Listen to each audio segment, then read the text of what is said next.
I'm Thea Sherer, Director of Sustainability at Springer Nature. Recently, I've been in conversation with Eleni Myrivili, the Global Chief Heat Officer at UN Habitat, to find out more about extreme heat and how it can be tackled. Great. Well, Lenio, first of all, thank you so much for joining us. So you have this role as Chief Heat Officer, which I think people will be really interested to learn more about. And over the last few weeks, when we've been preparing for this, we've had pictures of wildfires around Greece and Greek islands this summer, extensive flooding a couple of weeks ago. And they're really dramatic with headlines around the world. But your focus has been specifically on heat and resilience to heat. And as I understand it, Athens was one of the first places in the world to really focus on that. So could you just tell us a little bit more, please, about why that particular approach has developed and your role within that? Sure. Thanks for having me. It's great to be here. Thanks, Thea. So I consider heat as the mother lode. I think that that's where it all stems from. So all the extreme weather phenomena that we are dealing with comes from heat, from global warming. We've been talking about it for decades, and it's still a surprise to me that people give much less attention to heat and heat waves than other extreme weather phenomena. Even though more and more we're realizing that heat is the deadliest of them all, and really by far the deadliest. Like it was in one of your journals, the Nature Medicine journal, that an article was published recently that really overthrew our perceptions about how many people were actually killed. Their deaths were linked to extreme heat from last year, 2022, and already we knew that in 2022 we had a large percentage of mortality linked to heat. We thought it was somewhere between 15 and 20,000 people, and it was announced by the WHO as well as one of the most important health risks, heat. For the first time, we had these types of announcements, and then this research on your journal actually talked about 60,000 people whose deaths were linked to heat in just one summer. And we're talking about a couple of thousand when we're dealing with other types of weather phenomena, even not a couple, like even, a few hundred, or, the amount of people that lose their lives because of extreme weather, extreme heat, is really stunning. And what is stunning is that we still are not really giving it the priority and the importance and the time and the space that it needs. So this is why, I'm sorry, so I never answered. This is why, because I've been dealing with cities and city resilience and urban resilience in general, and of course climate change, I realized that somebody has to really work on heat. And it wasn't just me, it was several people. And the Arch Rock Resilience Center at the time decided to start creating this position, first in Miami-Dade with the mayor of Miami-Dade, Ms. Levine Cava, and then in Athens. So I was the second one, yes. And it's important because I think we will really have to coordinate our work to protect people and make our cities livable. And it's going to be more and more a pressing issue. And I really, really think that that's something we have to focus on. Yeah, absolutely. Those numbers are astonishing, really. Can you just talk us through some of the ways in which heat does have an impact, other than this all feeling rather hot and sweaty, that people might not have thought about? Yes, so except from the fact that heat is linked to all of these other crazy destructive phenomena, like what we are experiencing increasingly, these long periods of heat waves of very high temperatures and also repeated in a period of time. These actually deplete nature from humidity. So we have incredible wildfires that are much more severe and much more expansive than we would have otherwise. We also have different types of weather phenomena that are linked to heat, which, because of course, heat and humidity is very much linked in the types of weather phenomena that we see forming.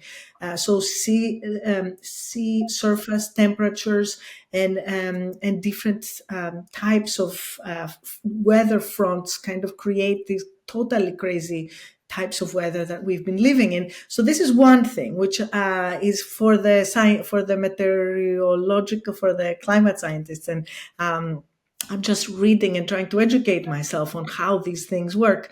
But as far as cities are concerned, the effects, first and foremost, as we already mentioned, have to do with health. And the problem with heat is that it almost kind of goes and zooms in at inequities in our socioeconomic inequities, mostly in our cities. So it almost goes and finds who are the poor people and who are the people that have that live alone, who are the people that have pre-existing health conditions, who are the people that are pregnant, who are the little kids. Like it's crazy, and then it really attacks our weaknesses.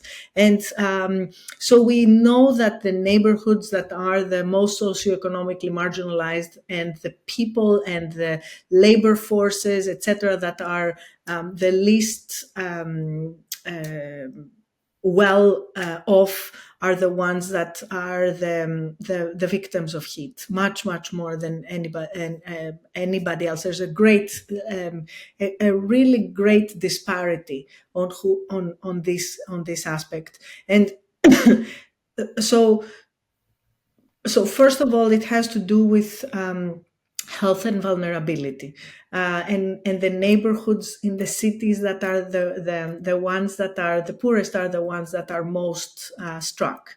Then we know that there is great vulnerability in, as I mentioned, in pre-existing health conditions, and this really spans from cardiovascular and respiratory, which we already kind of know, but also it goes to issues like, people that have diabetes or people that have mental illnesses that are really exacerbated during heat. So it's like physical as well as mental conditions get really kind of crash for people during extreme heat.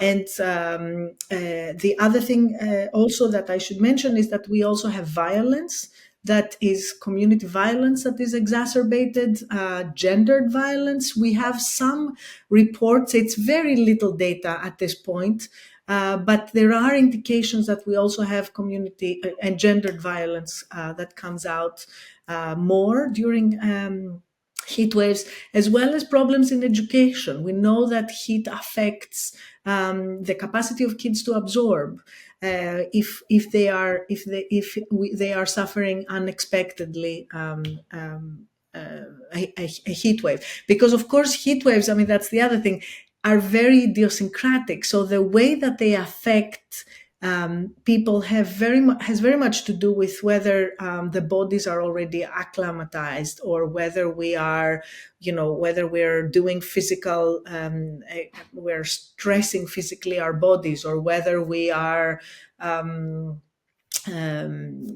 used to this kind of climate in general, because we've been living in these types of climate. So it kind of depends, or whether there is humidity, or whether there is wind, or whether there's, so it's like all these different aspects makes heat more or less dangerous. So that's another reason why we haven't, I think, been dealing with heat in a more standardized and across the board way, because it's kind of strange in the way that it affects people.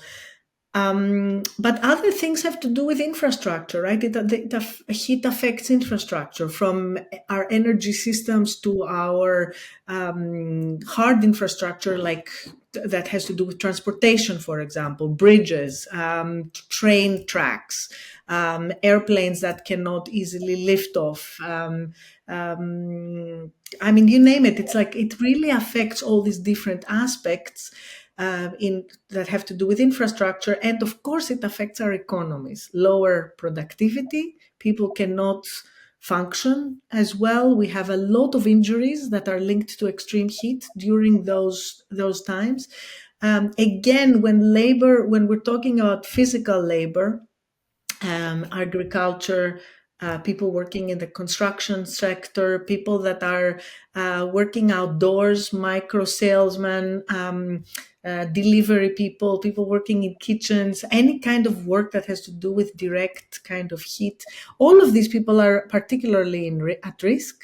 Yeah. And finally, the other part is that our cities kind of empty out. So the commerce, the small and medium enterprises, the SMEs that actually are and the outdoors, our restaurants and our, where we hang out and where we love to get together and where we love to kind of spend our time and what makes our cities beautiful, basically empties out. And it's also a big issue economically for commerce and for the people that need this type of work, but also just how appealing our cities are and how livable our cities are. There's more, but I think I'll stop. No, it's fascinating, and just so much depth to that in terms of things that you can kind of understand from your own or my own experience of trying to work when it was 40 degrees last summer, which it had never experienced before, and the thought of having to do that more regularly or something more physical in that environment is just fascinating. Can you talk to us then about how, in your role as Chief Heat Officer and also with your colleagues who are in similar roles in other cities, you're thinking about how we can adapt? Because this is a reality now. We are seeing it. It's here. It's probably going to get worse. So what can we do? So I think in 3 pillars, which I think is helpful, and one has to do with awareness raising, which I've already explained why. The second one has to do with preparedness, and the third one has to do with redesign. So in awareness raising, we in the city of Athens and in other cities, we've been doing a lot to make sure that people understand, decision makers, policy makers, but also just the public, especially the most vulnerable people, like try to figure out how to connect with them and how to explain that this is a particular risk and really dangerous. So I think the most important thing that we did in Athens was to do this categorization of heat waves, which is a heat health categorization, which links the actual phenomenon of heat to what is the expectation that it's going to have for our city in victims, basically, from heat. So this is one thing. Then it's how do you get this messaging to the right people, and especially to the most vulnerable communities. So then you have a series of early warning kind of system of messaging, of from websites to campaigns to all of the stuff that you can do there. Then there's the preparedness, which is what kind of things can you do as a city to be prepared during the heat wave? So short-term things that can protect the people that are most at risk during heat waves. So how do you create energy backups? How do you make sure you don't have, blackouts? But also how do you create soft support systems? Like many cities have created this buddy system. So you organize in neighborhoods people to kind of put it in their mind to knock on people's doors and check in on people or call people, especially people living alone and older people that really need support and need to be alerted, and explain to them what they should do to protect themselves.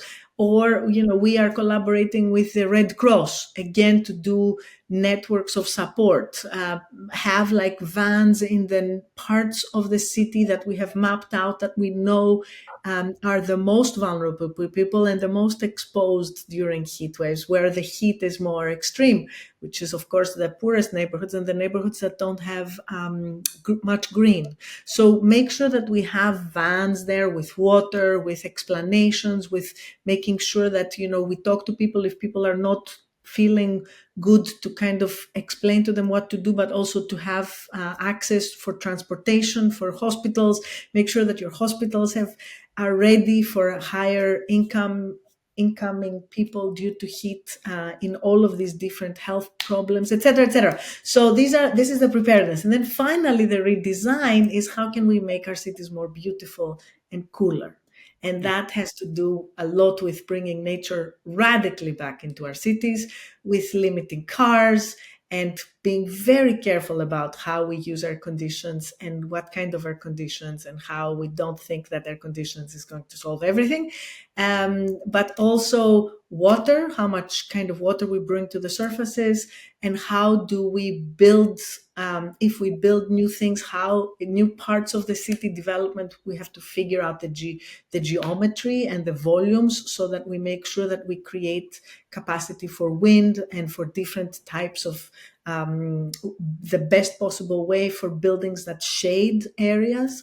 And finally, the third one is different materials and different surfaces and different technologies that can actually that can actually lower temperatures when we use them in the public spaces, but also shading, any kind. Best to be green, but any kind of shading. So that's where I'll leave it at. There are two things you mentioned which I just want to come back on quickly. One is air conditioning, because I know that some of our offices have wonderful air conditioning that's nice to go into when it's a very, very hot day, but actually some of them don't. And, there's a conversation about how we make sure that our offices are comfortable for people. But I know that it's a very, very complex picture in reality. Could you just say a little bit about that and why, as you said, air conditioning isn't the solution to everything? Well, first of all, because air conditioning, even though it cools the inside, it heats the outside. So it creates a crazy vicious circle. And things that do that are stupid solutions. On the other hand, air conditioning saves lives. So I'm not going to say that it's not, something we should use. We should totally use it. And whether you have air conditioning, between having and not having, it's often a choice between life and death. So we just have to make sure that we have really good quality air conditions that are energy efficient. And this can really make or break our planet, because we know that right now we have about 1.8 billion air conditioning units on the planet today. And because our planet is heating up faster, and because there is many more people that are starting to be able to afford air conditioning, we expect that to over quadruple in the next. So we're expecting that this is going to jump up to 6 or 7 billion in the next decades until 2050. And I'm really worried about what that means for our mitigation efforts, and how it affects the different models that we're doing for figuring out lowering our greenhouse gas emissions and actually not reaching crazy temperatures. So basically, in this COP, which is COP28, which is going to be happening in the end of November, beginning of December of 23, there is an effort that is led by UNEP, the UN Environmental Program, with many different and very important partners called the Cool Coalition. That's the whole partnership. And we have designed a pledge that we are going to invite countries to sign to, which is called the Global Cooling Pledge, which really takes into consideration and guides governments on how to actually navigate the difficulty of cooling in ways that are much more sustainable, both active cooling, which has to do with air conditionings and stuff like that, but also passive cooling and natural kind of solutions, nature-based solutions. So keep that keep that in mind. And I think the UK is actually also involved in this effort through mission innovation, and I know that this is a discussion already taking place in the UK. And on that natural cooling, I know there's some really interesting stories from Athens in particular around water. And could you just talk a little bit about that and how water is part of that picture? Yeah, well, water. I love this question because water is like, when the hotter it is, the more we need it and the less we have it. So we have to figure out how to how to create more robust systems and more backup systems, and be creative about not thinking of water as an unlimited resource, but actually figuring out its limitations and figuring out what are alternatives. And in Athens, we have two things that we are doing. One of them has to do with recycling. It's sewer mining, which I know other countries have done for a while now, especially in for example the Middle East.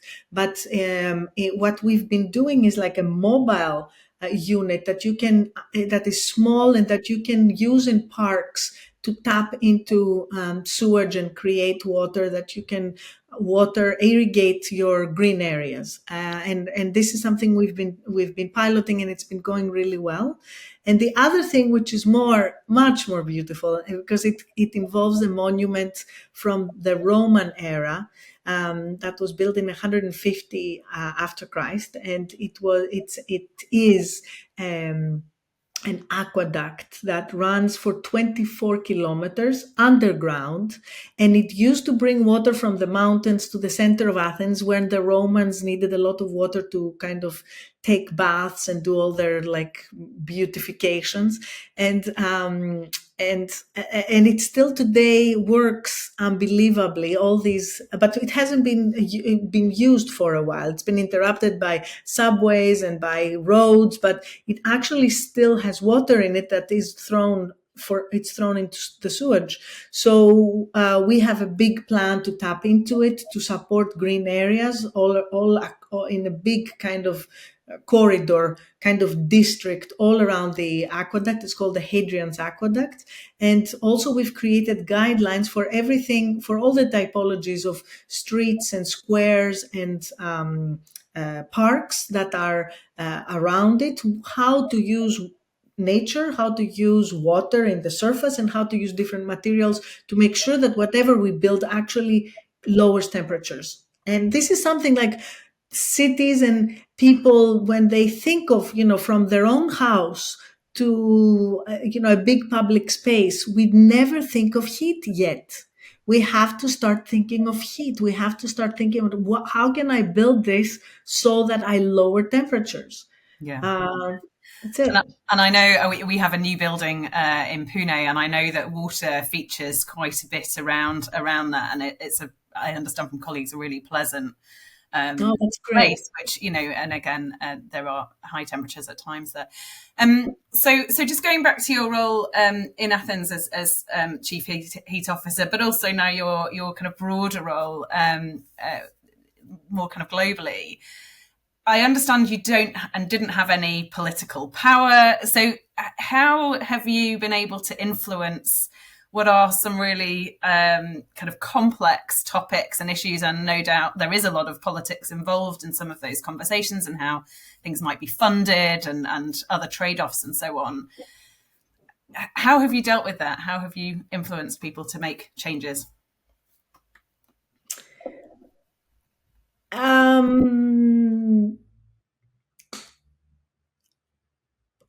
I don't know. First of all, I used to have some power because I was elected into city government. So yeah. I used to be the deputy mayor for urban nature and climate resilience and all that. And that was nice to have the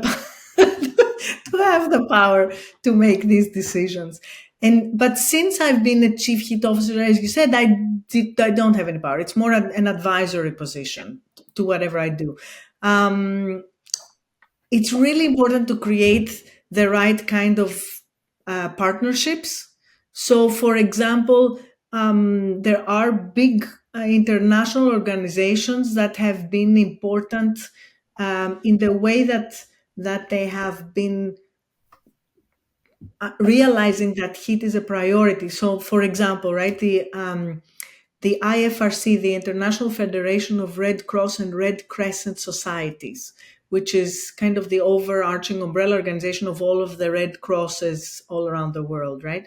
So they decided that heat is a very important issue. Heat and health is a very important issue. So it became kind of a priority for them. So it trickled down into let's say, the Red Cross in Athens, which suddenly there was capacity building, there was, all that kind of stuff. So then we were already, Athens was already collaborating with the Red Cross. So for me, it was fertile ground to actually start a larger discussion of how can we actually create a whole series of measures that bring heat and health and have the Red Cross support the stuff that we need in the city, which was a totally new topic for them.